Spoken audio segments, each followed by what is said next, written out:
Arestado ang 8 police Pasig. Wala na nga silang arrest warrant sa operasyon.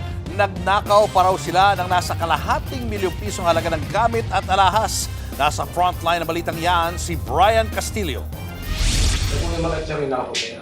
Saan? Siya po yung makit sa taas namin. Nakipagkagawa siya ng bag sa asawa ko.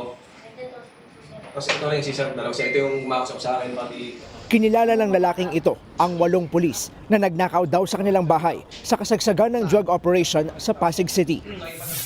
Ayon sa report, December 26 nang pasukin ng Drug Enforcement Unit ng Eastern Police District ang isang bahay sa Barangay Palatio para arestuhin umano ang isang hinihinalang drug personality.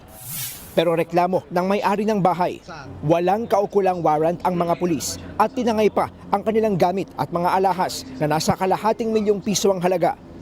Maraming sablay itong sinasabi nilang operation na to.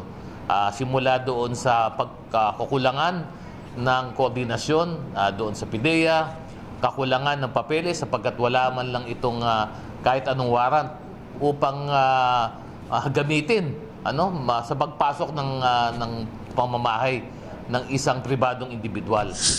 Dinisarmahan na ang mga pulis na makaharap sa reklamong administratibo.